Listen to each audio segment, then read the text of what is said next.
on a dark and stormy night when the moon was full and bright. You might read a Gothic novel that starts like this. This is because of the many codes and conventions of Gothic literature. A main code is weather. Most of the time, the weather is dark, eerie, and dismal. This is to give off a spooky or frightening mood.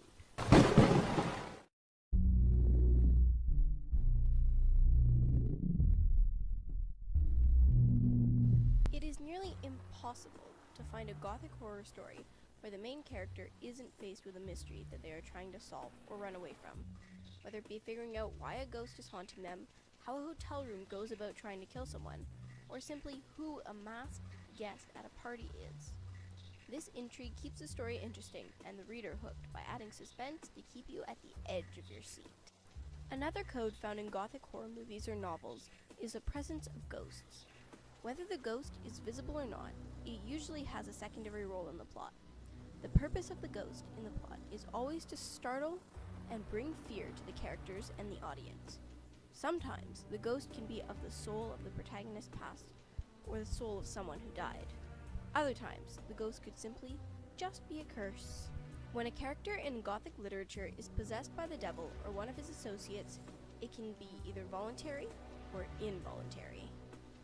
This means that, in a trade with the devil, someone can offer to be possessed willingly by him in exchange for money or power, or it could mean that the devil chose his victim at random.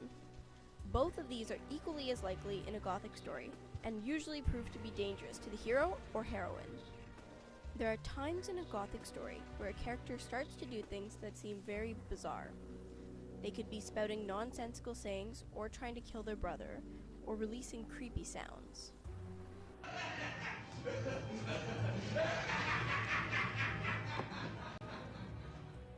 This could be because they have gone mad. Their madness could be the result of many different things, including having been a witness to something traumatic that they were not meant to see, or as a result of becoming possessed. Dreams are another code that show up in Gothic literature. In many stories, the protagonist may be dreaming, but the audience does not know until the protagonist wakes from the dream. What makes for an interesting plot twist is when the story builds up to a suspenseful climax, only for the protagonist to wake up without warning. A quick and unsuspected change in the story like this is guaranteed to leave a reader going from biting their nails on the edge of their seat to sighing heavily and sinking into their chair.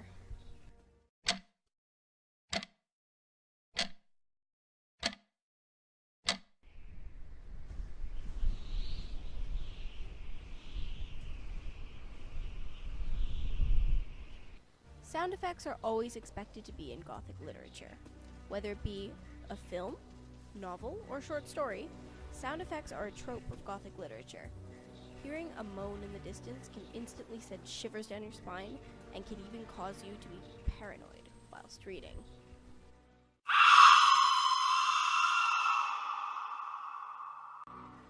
Sound effects are most common in film, but have you ever thought of them being in novels? When an author can make you hear sounds in your head whilst reading, it has an even bigger impression than sound effects in movies. However, to achieve this, the author must use very descriptive imagery. Got a secret, can you keep it? Swear this one you'll save. Better lock it in your pocket, taking this one to the grave. If I show you, then I know you won't tell what I said. 'Cause two can keep a secret if one of them is dead. Everybody has a dark secret. If you're a character in a Gothic story, you probably have a family secret. After all, it is a trope of Gothic literature. Family secrets can vary, some being extremely dark, while others less shocking. For example, a family in a Gothic story may have a child that nobody knows about because he has deformities. But you don't need to tell anybody about that. Our secret is safe with you, right?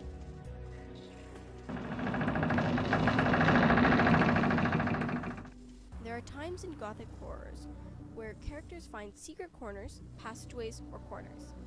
These unknown places are usually eerie and spine-chilling. When characters find these mysterious locations, they usually go to inspect them, even if it makes them uneasy. In most Gothic horror films or novels, something horrendous takes place. Whether it is a murder or a near-death experience, the audience knows that everything is going to go downhill once the character steps into an unexplainable chamber. In Gothic horror literature, there is always an ambiguous ending. This means that the ending is very unclear or vague, and different viewers can retain different meanings from the ending. The novel or movie usually leaves the audience thinking and asking questions. It leaves them hanging and wanting to know more. Here's an example of an ambiguous ending. In Gothic horror, there's always an unreliable narrator. Perhaps just like me.